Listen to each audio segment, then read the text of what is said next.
I was sitting in a bedroom, and there was a crystal sitting on the windowsill, and it was projecting rainbows all over the walls, and I wanted to create something that would do that for me so I could climb into the space of the rainbows. I really wanted to think of something that would make a space where you could sit and be in that kind of mysterious phenomenon. Sunrise Sunset Revolution was commissioned and designed as a temporary public art installation.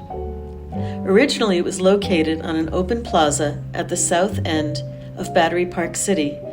The art was created by the team Animalis Works and the artists Dharmesh Patel and Ewalt. Sunrise Sunset Revolution is an interactive large-scale sculpture designed for the site. Originally, it consisted of 27 aluminum panels embedded with 9,000 crystal prisms activated by natural light. Ewalt is a ceramicist with a background in sculpture and materiality that she employs in unique ways for design and fabrication.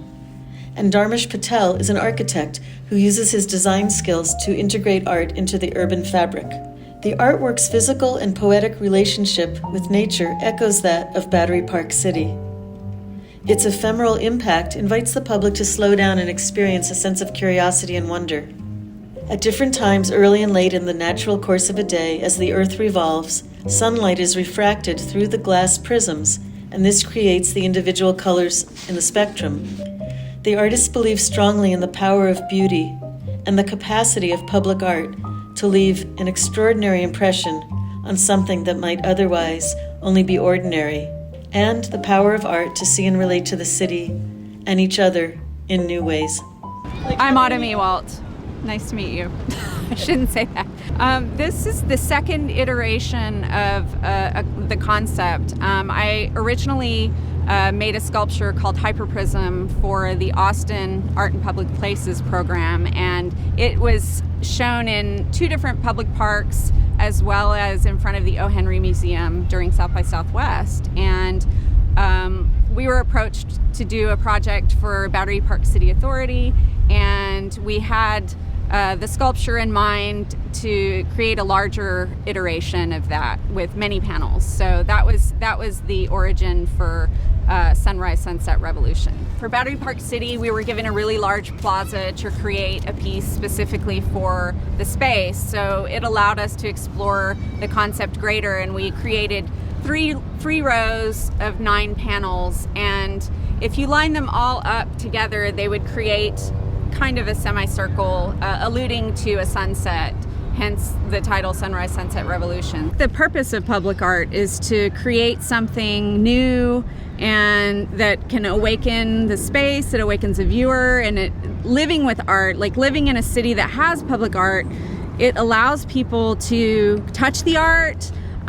You can have the element of surprise. You know, I loved how small children as young as 2 and 3 years old would walk up and look through the crystals, and to see their excitement was just, that's everything. If you happen to go by on a sunny day and you're moving, it sparkles and shimmers in response to the action of the viewer. So when you're moving around it, you're actually getting all of that shimmer effect. Well, the way a rainbow is formed is the light rays actually have to go through the raindrop. In this case, they have to go through the piece of glass here. It refracts through the crystal and creates that rainbow effect. There are many invisible things that we can't see, and this is kind of like a tool to make something visible. So you see all the red, orange, yellow, green, blue, indigo. The pattern of the crystals is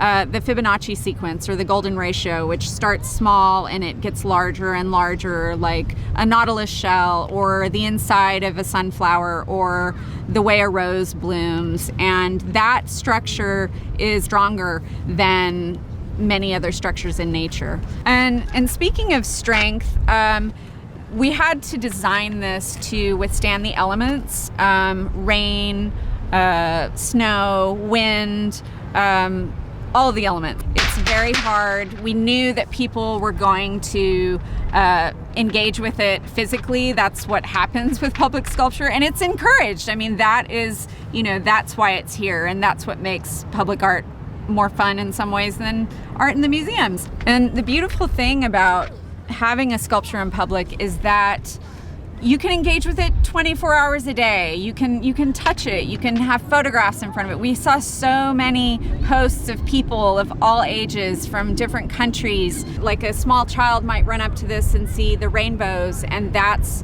what draws them in. A high school student saw the golden ratio in the design, and he was really excited about that. People are often surprised that this is all just a feature of the natural light or the ambient light. Like even at night, this shimmers. It's not giving the bright colors, but it's sparkling just white light. And I believe that they were getting calls after Christmas wondering why the Christmas lights were still up, which is very funny. But yeah, it's just, that's why I call it an analog light machine, because it's really the most basic thing. If this were still here in 500 years, it would still function as it does right now. One of the beautiful components of creating the work was the community engagement.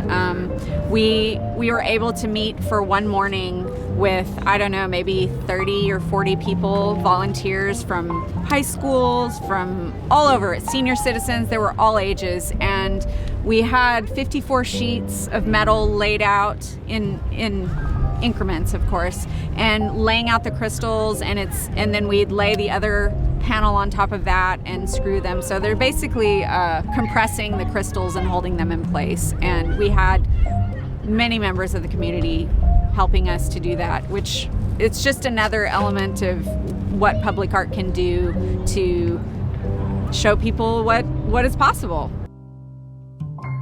Visit Battery Park City in Lower Manhattan and see almost 24 examples of the art of our time, from installations and landworks to sculpture and memorials.